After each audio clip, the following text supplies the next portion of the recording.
사사기 강의 24번째 시간으로 너희의 행한 것이 과연 진실하고 의로우냐 라는 제목으로 하나님 말씀을 함께 나누도록 하겠습니다. 오늘 본문의 내용은 요담의 우화입니다. 기드온의 70명의 아들들이 아비멜렉에 의해서 한 바위 위에서 처형을 당하지 않습니까? 굉장히 끔찍한 일이 지난주에 일어났죠. 그때 그 기드온의 아들 중에 요담이라는 사람이 도망하여 피신을 하게 됩니다. 그리고 그가 이제 무엇을 하기 시작하냐면 세겜에 있는 그리심산에 올라갑니다. 이 그리심산은 이스라엘 백성들에게 있어서 축복의 산으로 상징된 그런 산이거든요. 그들이 여호수아 때에 가나안 정복 전쟁을 할 때에 이 세겜에 있는 그리심산과 에발산에 이제 각각 반지파씩 6지파 이렇게 서가지고 그리심산에서는 축복을 선포하고 에발산에서는 저주를 선포하였는데 이 축복의 상징인 이 그리심산에 요담이 올라간 것입니다. 그래서 그가 오늘 우리가 함께 읽었던 이 우화를 이제 말을 하기 시작하는 것입니다. 그가 산꼭대기는 아니었겠죠. 한 중턱 정도 되는 곳에서 우리가 생각하는 그런 그 높은 산이 아니라 이렇게 좀 구릉지대 같은 산이라고 보시면 됩니다. 그곳에서 이 우화를 사람들에게 말을 하기 시작합니다.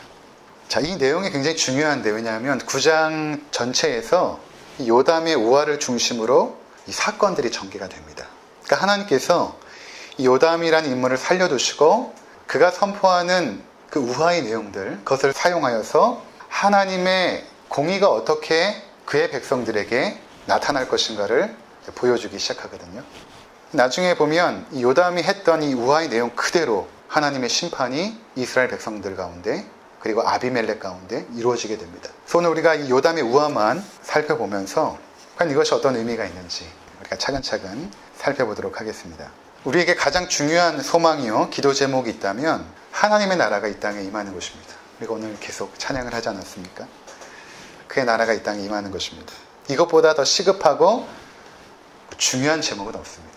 하나님께서 이 땅에 왕으로 오시기 전까지는 이 세상의 악과 그 고통은 끊임없이 계속 증가될 것입니다.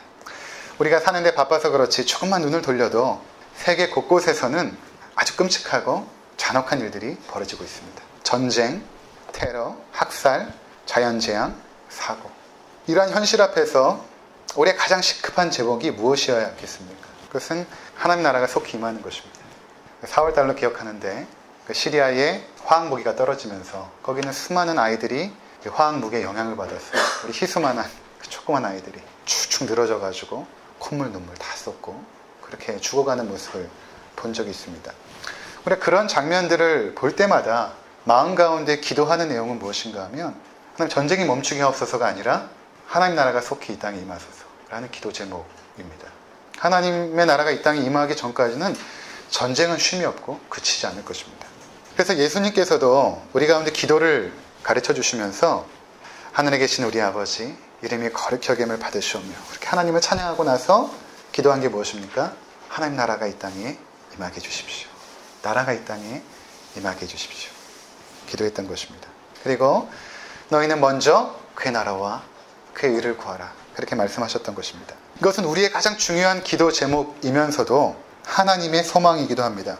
하나님께서는 그의 백성 가운데 거하시고 그들의 찬양과 경배를 받기를 원하시고 그의 자녀들이 그분의 품 안에서 기뻐 뛰며 춤추며 자유케 할 날을 소망하고 계신 것입니다.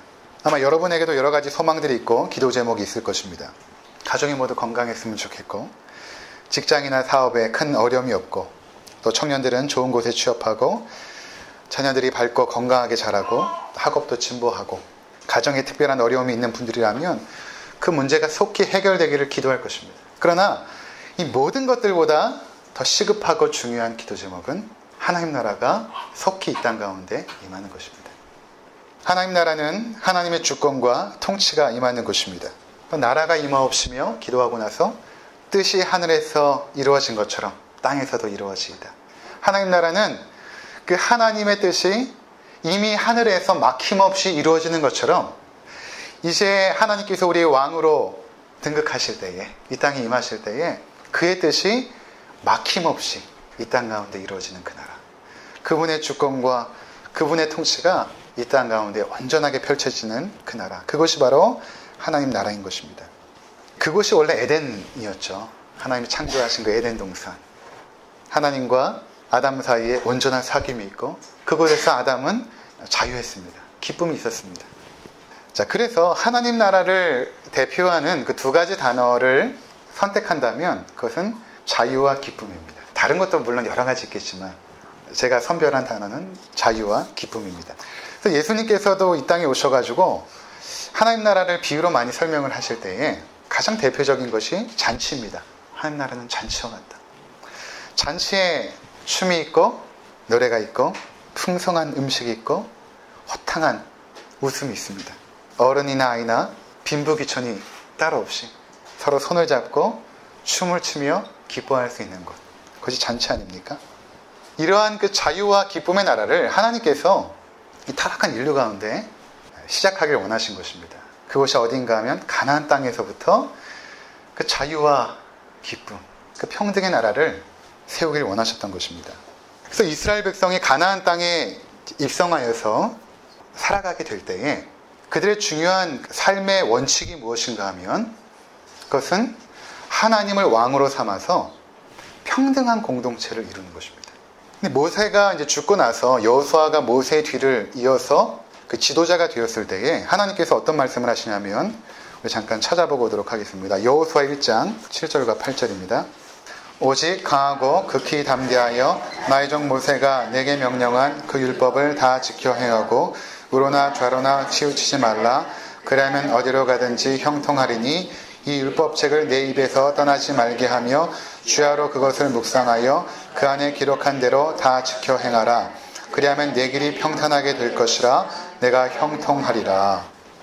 이제 가나안 땅에서 지도자 여호수아가 해야 될 일은 무엇인가 하면 이미 모세에게 주었던 그 율법, 모세가 그러했듯이 그 율법의 말씀을 다 지켜 행하라. 부지런히 연구하고 묵상하면서 그것을 네가 지켜 행할 뿐만 아니라 백성들에게 가르치고 그 말씀의 원리대로 살아가게 하라. 그러니까 하나님의 나라의 통치 원리는 하나님이 그의 말씀을 통하여 다스리는 것입니다. 그의 임재가, 하나님의 임재는 보이지가 않잖아요. 그분의 말씀을 통하여 우리 가운데 통치하기를 원하셨던 것입니다.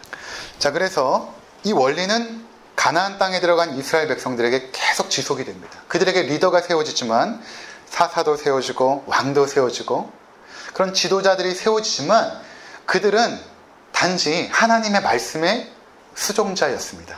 그들이 어떤 주권을 가지고 있지 않습니다. 그들이 직접 다스리는 것이 아니라 하나님의 말씀의 통치가 이루어지도록 하는 역할만 했던 것입니다. 열왕기상 2장 3절. 자, 이 말씀은 다윗 왕이 죽을 날이 이제 거의 가까웠을 때 그의 아들 솔로몬을 불러놓고 마지막 유언처럼 하는 말입니다. 굉장히 중요한 말씀이라는 것입니다. 2장 3절 함께 읽겠습니다. 네 하나님 여호와의 명령을 지켜 그 길로 행하여 그 법률과 계명과 율례와 증거를 모세의 율법에 기록된 대로 지켜 행하라. 그리하면 내가 무엇을 하든지 어디로 가든지 형통할지라. 마찬가지입니다. 그러니까 여호수아 때부터 시작하여서 사사시대에 수많은 사사들이 세워지지 않습니까? 그리고 사사 이후에 왕들이 세워집니다. 사울왕, 다윗왕, 솔로몬, 계속해서 왕들이 세워집니다. 근데 그들의 통치 원리는 여전히 하나님의 말씀입니다. 그들이 통치권을 주지 못합니다. 그러니까 하나님 나라의 공동체의 모습은 무엇인가 하면 하나님이 왕이 되시고 모든 백성들은 평등한 공동체라는 것입니다. 평등한 공동체. 갑과 을의 관계가 아닙니다. 수평적인 관계입니다. 그리고 그 평등의 공동체, 그 수평적인 관계 속에서 각자 자신에게 주신 그 은사에 맞게 하나님을 섬겼던 것입니다. 자, 그래서 우리가 기드온 이야기에서 살펴본 것처럼 기드온이 그 놀라운 승리를 이루고 나서 사람들이 와서 우리에게 왕이 되어 주십시오. 이렇게 말하지 않습니까? 사사기 8장 23절. 그때에 이스라엘 사람들이 기드온에게 이르되 당신이 우리를 미디안의 손에서 구원하셨으니 당신과 당신의 아들과 당신의 손자가 우리를 다스리소서 하는지라. 기드온이 그들에게 이르되 내가 너희를 다스리지 아니하겠고 너희를 다스리지 아니할 것이요 여호와께서 너희를 다스리시리라 하니라. 기드온이 물론 그 말년에 타락하긴 했지만 왕이 세워진다는 것이 어떤 의미인지는 분명히 알았습니다. 그것은 하나님의 통치를 거부하는 것이라는 사실을 기도는 알았죠. 물론 타락했지만 그 타락한 마음에도 역시 그 하나님을 두려워하는 마음은 조금 남아 있었던 것입니다. 그렇다면 과연 가나안 땅에서 그의 백성들은 하나님을 왕으로 모시고 그 안에서 평등한 공동체로 살아가면서 하나님이 주시는 그 자유와 기쁨을 만끽할 것인가? 사사기는 바로 이 부분에 관심을 갖고 있는 것입니다. 과연 그의 백성들이 가나안에서 평등의 공동체를 이뤄갈 수 있을까? 자, 두 개의 그 연관된 그림을 통하여서 대답을 해주고 있는데, 그 첫 번째 해답은 무엇인가 하면, 그들에게 자유가 주어졌을 때, 이스라엘 백성들에게 자유가 주어졌을 때 그들은 그 자유를 통하여 우상을 선택했다라는 것입니다. 이것은 하나님을 더 이상 섬기지 않는다라는 것을 의미하는 것은 아닙니다. 이스라엘 백성들이 우상을 선택한 것은 그동안 섬기고 있던 하나님을 섬기면서, 여전히 섬기면서 동시에 우상을 섬기는 것입니다. 가나안의 신들은 풍요와 안정을 보장하는 신들입니다. 광야에서 40년을 살았던 이스라엘 백성들이 가나안 땅에 들어가서 눈이 휘둥그레진 거죠. 거기에 있는 그 문화들을 보면서 얼마나 매혹적이었겠습니까? 그래서 그들은 가나안인들과 함께 공존하여 살기를 결정합니다. 그러면서 그들의 삶의 양식을 하나하나 배워나가기 시작하죠. 그 결과 그들이 섬기던 신까지도 함께 섬기게 된 것입니다. 왜냐하면 삶의 양식과 섬기는 신은 직접적으로 연관이 되어 있거든요. 분리될 수가 없습니다. 그러니까 그들의 삶의 양식을 배우다 보니까 섬기던 신까지 같이 섬기게 된 것입니다. 여러분들이 세상 사람들이 살아가는 삶의 양식을 그대로 간직하고 살아가면 이 세상이 섬기는 만몬신을 섬기게 됩니다. 착각하고 있는 거예요. 내가 하나님을 섬긴다라고 착각하고 있는 것입니다. 예배는 드리지만 나의 삶의 양식이 여전히 세상 사람들과 똑같다면 나는 만몬신을 섬기고 있는 거예요. 돈신을 섬기고 있는 것입니다. 근데 이들이 그랬다라는 것입니다. 삶의 양식을 배워나가면서 어떻게 저들이 저렇게 풍요하게 살고 쾌락을 누리면서 저렇게 살아갈까? 광야에 있을 때는 온전한 평등함이 있었죠. 부유함도 없었고 가난한 자도 없었고 늘 똑같은 음식을 먹고 애굽에서 입고 나왔던 그 옷 그대로 살았고 그때는 비교가 없습니다. 누구의 삶을 배울 것도 없죠. 똑같으니까. 그런데 가나안에 들어가니까 그들이 입고 있는 옷과 내가 입고 있는 옷은 틀리고 그들이 누리는 쾌락과 내가 그동안 살았던 삶의 방식은 전혀 다른 것입니다. 근데 그들이 그것을 탐내고 부러워했다라는 것입니다. 그들이 언제부터 이렇게 우상을 숭배하게 되었을까? 그것은 가나안 정복 전쟁이 어느 정도 끝나고 모든 것들이 안정되었을 때입니다. 이제 하나님을 경배하고 그의 말씀에 순종하면서 평등의 공동체, 자유함의 공동체를 시작을 하면 되는데 그때 그들의 마음이 부패하기 시작한 것입니다. 우리가 먹고 살기 힘들 때는 별로 죄에 대한 생각이 없습니다. 근데 삶이 안정되고 뭔가 잘 되기 시작하면 딴 생각을 하기 시작하죠. 돈이 없을 때는 욕심도 없습니다. 그냥 가진 것에 만족해요. 근데 돈이 생기기 시작하면 욕심도 함께 생깁니다. 그리고 돈이 많아지면 그 욕심은 더 커집니다. 성경은 이것을 탐심이라고 말합니다. 탐심이라는 것은 어떠한 것을 소유하고자 하는 갈망을 넘어서 그것을 수단과 방법을 가리지 않고 내 손에 쥐고자 하는 그 마음의 상태를 말하거든요. 이 탐심입니다. 근데 이 탐심이 왜 생기는가? 이것은 내가 가지고 있는 것에 만족하지 못하기 때문이죠. 그러니까 탐심은 삶의 필요, 즉 나의 니드를 채우고자 하는 것이 아니라 나의 욕망, 디자이어를 채우고자 하는 것입니다. 그러니까 탐심이라는 것은 이미 하나님께서 나에게 모든 필요를 다 채워주셨는데 만족하지 못하는 것입니다. 그리고 더 많은 것들을 소유하려고 하는 것입니다. 우리가 어떠한 것을 얻고자 목표를 세우고 노력하는 것은 잘못이 아닙니다. 그런데 문제는 탐심이라는 것이 생기면 하나님을 목적 삼고 살아갔던 그 삶에서 어떻게 왜곡되기 시작하냐면 내가 원하는 것을 소유하기 위해서 하나님을 수단으로 만들어버립니다. 하나님이 더 이상 내 삶의 목적이 되지 않고 나의 삶을 섬기는 수단으로 전락되어 버리는 것입니다. 그래서 성경에서 뭐라고 말하냐면 탐심은 곧 우상 숭배니라 그렇게 말하고 있는 것입니다. 이것이 가나안의 삶의 방식인 것입니다. 탐심을 채우는 것입니다. 즉 내가 내 삶의 주인이 되어서 모든 것들이 나를 섬기는 것으로 그렇게 살아가는 삶의 형태. 이것이 가나안의 삶의 방식이었던 것입니다. 그렇게 살아가면 이웃을 착취하여서 나의 삶을 확장시켜야 됩니다.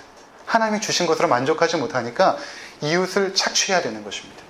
그래서 그의 삶에는 기쁨도 없고 평강도 없습니다. 자유함도 없습니다. 각박함과 치열함이 있을 뿐입니다. 그리고 내가 내 삶을 확장시켜 나가야 되니까 어깨가 무겁죠. 인생을 살아가는데 너무 버거운 것입니다. 또 내가 내 삶을 책임져야 되니까 두려운 것입니다. 왜냐하면 내가 나를 알거든요. 언제 무너질지 모르는 내 자신을 알거든요. 그러니까 삶의 기반을 내 자신에게 두고 있으니까 두려운 것입니다. 언제 무너질지 모르는 그 내 자신. 자, 두 번째, 사사기가 우리 가운데 보여주는 것은 무엇인가 하면 너희에게 자유와 그 평등의 공동체가 주어졌을 때 너희가 어떻게 하느냐? 너희는 왕을 세운다라는 것입니다. 너희는 왕을 세운다. 왜 왕을 세우는 것인가? 지난주에도 살펴보았지만 이것은 가나안인들처럼 똑같이 살고 싶은 것입니다. 자유와 평등의 공동체가 아니라 권위적인 지배구조를 선택하는 것입니다. 우리가 지난 시간에 그 아비멜렉이 세겜에 가서 자기가 왕이 되려고 할 때 여론몰이를 하지 않습니까? 그때 그가 했던 말을 여러분 혹시 기억하십니까? 사사기 9장 2절 여롯바알의 아들 70명이 다 너희를 다스림과 한 사람이 너희를 다스림이 어느 것이 너희에게 나으냐 또 나는 너희의 고리김을 기억하라 하니. 아비멜렉이 지금 말하고 있는 걸 보면 먼저 인간 왕이 우리를 다스려야 된다는 것을 전제하고 시작합니다. 이게 무서운 거거든요. 현대의 그 정치 그 이론에 보면 프레임 이론이라는 것이 있죠. 어떠한 프레임으로 상대방을 딱 묶어버리는 것입니다. 뭐 안보 프레임이라든가 뭐 이런 프레임들 있지 않습니까? 지금 아비멜렉이 말하고 있는 것은 무엇이냐면 우리에게는 당연히 왕이 필요하다는 것을 프레임으로 사람들에게 묶어버리는 것입니다. 그리고 나서 하는 말이 뭐냐면 70명이 너희를 다스리는 게 좋으냐 아니면 한 사람이 너희를 다스리는 게 좋으냐. 무엇입니까? 지금 아비멜렉은 효율성에 기반을 두고 호소하고 있는 것입니다. 효율성. 이 효율성이 가나안의 삶의 양식이거든요. 어떤 것이 효율적인가를 따지는 것은 가나안의 삶의 양식입니다. 하나님 나라는 그렇지 않아요. 효율성이 지배하는 문화에서는 약자들이 보호를 받지 못합니다. 그들을 도태시켜버리죠. 효율성이 없으니까. 1930년대에 나치 독일이 유대인을 대량 학살했던 것도 이러한 이유에서입니다. 우생학이라는 우수한 유전자만 남기고 열등한 유전자는 도태시켜버리자 라는 이론 아래에서 유대인들을 대량 학살하게 된 것이죠. 효율성에 기반을 둔 것입니다. 그러니까 70명의 기드온의 아들들을 다 죽이지 않습니까? 무서운 것입니다. 효율성이라는 것은. 기업의 대량 해고도 효율성 때문입니다. 노인 경시 풍조도 효율성 때문입니다. 장애인 차별도 효율성 때문입니다. 효율성이 다 나쁘다는 것은 아닙니다. 그런데 인간 삶의 가장 중요한 가치 판단의 기준이 되는 것이 효율성이 되어버리면 안 된다는 것입니다. 그러니까 지금 아비멜렉이 호소하는 것은 우리에게 왕이 필요한데 그것이 효율적인데 한 사람이 다스리는 것이 가장 효율적이라는 것입니다. 그때 세겜 사람들의 선택은 무엇입니까? 아비멜렉을 선택을 하죠. 그것은 하나님 나라의 삶의 원리를 버리겠다는 것입니다. 그리고 세상적인 삶의 방식으로 살아가겠다. 그들의 삶의 양식뿐만 아니라 섬기던 신까지도 다 바꿔버립니다. 인간은 평등의 공동체를 원하지 않습니다.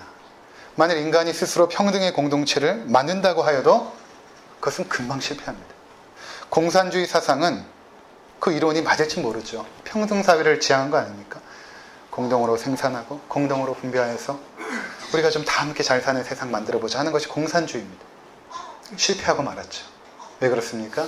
그것을 운용하는 인간의 악함을 보지 못한 것입니다.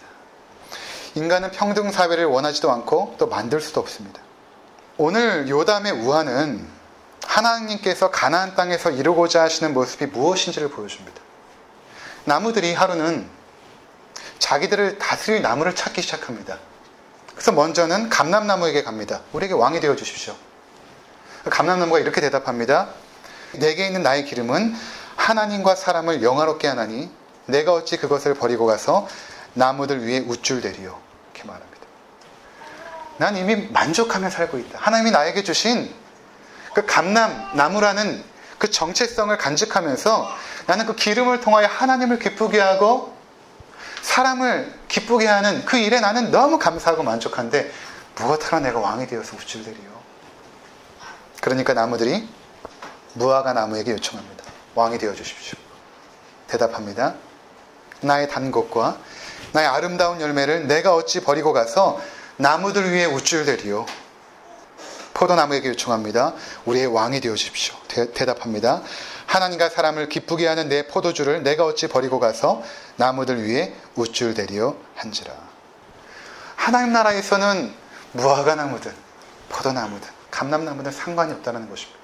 그냥 우리에게 주신 그 은사와 역관에 맞게 감사하면서 주어진 삶에 감사하고 만족하면서 평등한 공동체로 살아가는 것인데 무엇 때문에 왕을 세우려고 하고 있고 그 위에 세워져서 우쭐대리요. 하나님 나라는 그런 공동체가 아니라는 것입니다. 전혀 탐심이 없죠. 그의 나라에서. 부족함이 없는 상태인 것입니다. 우리의 모습을 한번 돌이켜보았으면 좋겠습니다. 그럼 어떠십니까? 우리는 계속 왕이 되고 싶지 않습니까? 내가 중심이 되고 싶지 않습니까? 우주의 중심. 나에게 주신 그 은사와 달란트, 내 모습 이대로 감사하고 만족하면서 그렇게 살아가지 못합니까? 왜 우리는 자꾸만 왕이 되려고 하는 것입니까? 그러니까 나무들이 어떻게 하냐면 가시나무에게로 갑니다. 우리에게 왕이 되어 주십시오. 그러니까 가시나무가 이렇게 대답합니다. 만일 너희가 참으로 내게 기름을 부어 너희 위에 왕으로 삼겠거든 와서 내 그늘에 피하라. 그리하지 아니하면 불이 가시나무에서 나와서 레바논의 백향목을 사를 것이니라 하였느니라. 이 가시나무가 아비멜렉을 의미하는데 가시나무에 그늘이 없지 않습니까? 조그만 나무인데 가시만 있습니다. 그늘이 없습니다. 자기 그늘에 와서 너희가 쉬어라. 성경에서 그늘에 쉰다라는 것은 그의 통치와 다스림을 받으라라는 의미입니다. 시편에 보면 여호와께서 우리 우편에 우리의 그늘이 되어주시나니 이렇게 말씀하지 않습니까? 하나님만이 우리의 그늘이 되어주시는데 아비멜렉은 그늘도 없으면서 내 그늘에 와서 너희가 쉬어라. 그리고 내 다스림을 받아라. 그러지 않으면 불이 가시나무에서 나와서 레바논의 백향목을 사를 것이니라. 레바논의 백향목은 이스라엘 백성을 의미합니다. 하나님의 백성을 의미해요. 레바논의 백향목은 팔레스타인 지역에서 가장 아름답고 귀한 나무입니다. 고귀한 자태와 위엄을 지니고 있습니다. 하나님께서 우리를 그렇게 표현하시는 것입니다. 너희의 그런 아름다움과 고귀함과 같이. 그런데 결국 우리가 하나님을 버리고 왕을 세우려고 할 때는 결국 자멸하게 된다는 것입니다. 이게 우리가 다음 시간에 살펴볼 내용입니다. 그리고 요담이 유화가 끝나고 나서 이렇게 말하죠. 16절 이제 너희가 아비멜렉을 세워 왕으로 삼았으니 너희가 행한 것이 과연 진실하고 의로우냐? 이것이 여롯바알과 그의 집을 선대함이냐? 이것이 그의 손이 행한 대로 그에게 보답함이냐? 너희가 과연 행한 것이 진실하고 의로우냐? 도전하는 것입니다. 이 말 혹시 기억나십니까? 우리가 지난 시간에 여호수아가 세겜에 가서 이스라엘 정복 전쟁을 다 마치고 나서 그의 백성들을 다 불러 모으지 않습니까? 그리고 그동안 아브라함 때부터 하나님께서 이 땅을 주시기 위하여 성실하게 행하셨던 그 놀라운 구원의 은혜를 쭉 나열을 합니다. 지난 시간 우리 함께 나눴지 않습니까? 그럼 마지막에 여호수아가 뭐라고 말합니까? 이렇게 말합니다. 그러므로 이제 여호와를 경외하며 온전함과 진실함으로 그를 섬기자. 온전함과 진실함으로 그를 섬기자. 이 똑같은 원어가 지금 여기에 사용되고 있습니다. 물론 사사기에서는 조금 단어를 바꾸긴 했지만 원어는 똑같습니다. 그것이 온전함과 진실함이에요. 너희가 세겜에서 하나님을 온전함과 진실함으로 섬긴다고 했는데 아비멜렉을 왕으로 세운 것이 과연 진실하고 의로우냐? 이 요담의 저주는 그대로 성취가 됩니다. 19절과 20절 함께 보도록 하겠습니다. 19절과 20절 만일 너희가 오늘 여룻바알과 그의 집을 대접한 것이 진실하고 의로운 일이면 너희가 아비멜렉으로 말미암아 기뻐할 것이요 아비멜렉도 너희로 말미암아 기뻐하려니와 그렇지 아니하면 아비멜렉에서 불이 나와서 세겜 사람들의 밀로 집을 살을 것이요 세겜 사람들과 밀로의 집에서도 불이 나와 아비멜렉을 살을 것이니라 하고, 여기서도 마찬가지로 그것이 진실하고 의로우냐. 사랑하는 성도 여러분, 우리가 예수 그리스도로 말미암아 비록 미약하긴 하지만 이 땅에서부터 하나님 나라를 경험하고 있습니다. 하나님의 주권과 통치가 이미 그의 자녀가 된 순간부터 우리 가운데 시작이 되어진 것입니다. 그러면 과연 우리들은 그 나라의 백성답게 살아가고 있습니까? 하나님을 정말 우리의 왕으로 섬기고 있고 그 나라의 삶의 방식대로 살아가고 있습니까? 우리는 하나님을 왕으로 삼고 평등한 공동체를 세워나가고 있는지를 돌이켜보아야 됩니다. 각자에게 주어진 은사에 따라서 역할들을 감당하며 나에게 주신 그 자리에서 만족하면서, 그럼 솔직히 정말 부족함이 있습니까? 여호와가 우리의 목자시기에 부족함이 없습니다. 정말 부족함이 없습니다. 그런데 왜 탐심을 내십니까? 그 자리에 만족하는 것입니다. 하나님이 여기 있으라 하면 여기 있고 저기 있으라 하면 거기 있는 것입니다. 그리고 그 자리에서 감사하고 만족하면서 하나님을 기쁘시게 하고 사람을 기쁘게 하는 것입니다. 효율성이 아닌 자유와 평등의 원리가 내가 속한 직장과 가정 그리고 여러 관계들 속에서 이루어지고 있는지를 돌아보아야 되는 것입니다. 비교와 경쟁이 아니라 하나님 앞에서 주어진 삶을 성실하게 살아갈 때에 그것이 우리에게 진실함과 온전함이 되는 것입니다. 우리는 매일의 삶 속에서 순간순간마다 가치 판단과 선택과 결정의 순간이 있습니다. 그때 요담이 그리심산에서 외쳤던 그 말씀을 기억해야 될 것입니다. 그 말씀 우리 귀에 들려야 됩니다. 너의 행한 것이 과연 진실하고 의로우냐. 기도하도록 하겠습니다.